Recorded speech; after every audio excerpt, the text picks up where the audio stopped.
So here we have the Volkswagen Golf 1 litre TSI SE nav on a 67 plate. I'm going to start off by showing you around the outside of the car, and then we'll hop in and run through a few controls on the inside.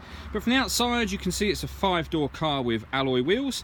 Let's start off inside the boot and then work our way around the rest of the car from there. So as we approach the back of the car, you'll see we've got reversing sensors. This car's also got a reversing camera, which I'll show you when we're inside the car. Plenty of boot space as well, along with that 60/40 split folding rear seat. And then underneath this carpet section, a space saver spare wheel. Okay, so we're just going to work our way back round to the front of the car now, and then I'll hop in and run through some controls on the inside. But now that we've done a full circle of the car, you can see that it's in fantastic condition the whole way round. Just briefly before I climb in, I think it's well worth seeing the interior from this exterior point of view. These seats are in lovely condition. There's plenty to run through on the dashboard, so let's hop in and we'll do that right now. Okay, so now that we're inside the car, we're going to start off with the dials. On the left hand side we have the rev counter and coolant temperature gauge, and on the right hand side the speedometer and fuel gauge. You can see in the middle the trip computer is currently displaying a digital readout for the speedometer. You can change the information that's displayed up there using buttons on the right hand side of the steering wheel, and there's various menus available to you as well, so navigation, audio, your phone, vehicle status, and then back round to the menu that we're on, which is driver data. You can also see the total miles for this car are 7,880. If we back out to the steering wheel, on this side we have cruise control with speed limiter just in the middle there.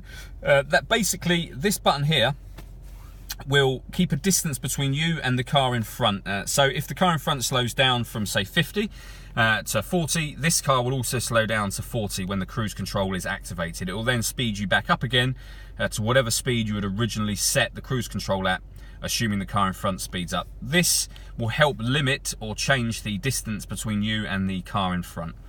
And then on the right hand side we've got the buttons I was using for the trip computer a moment ago.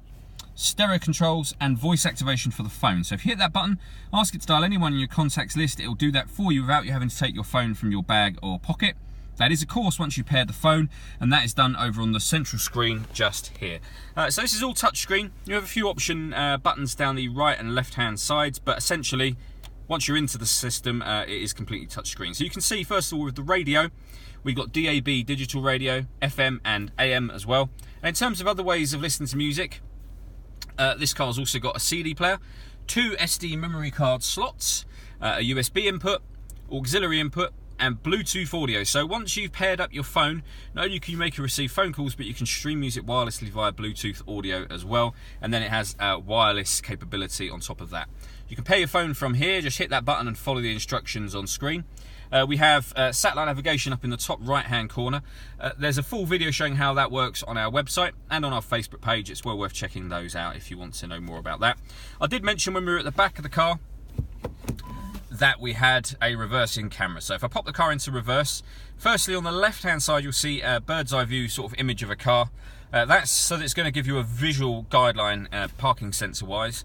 If you leave it for a few moments, you can see it's just reverted back to the kind of full colour screen. So not only is it a full colour screen, you have the guidelines showing you where the car is headed in relation to the image that you see on the screen.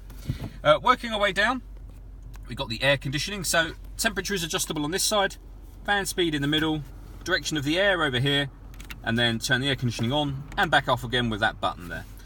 We've got a little cubby hole here that opens up, and inside will reveal the auxiliary and USB input that I mentioned previously. We have a 6-speed manual gearbox, and then there's a couple of buttons either side of the gear lever. So this one here will turn off or back on the front parking sensor. So if you're parking forwards, you can turn them on yourself. Putting the car in reverse will automatically activate the rear ones and the camera. And then on the left hand side we have this button. That turns off the stop and start system. So this car is designed to cut out in traffic to save you fuel. You can turn it off as I've just done there. All that leaves me to say is thank you for taking the time to watch this video. If you'd like to come and see the car in person and have a test drive, please feel free to call any of our MJA sites. We'd love to hear from you soon.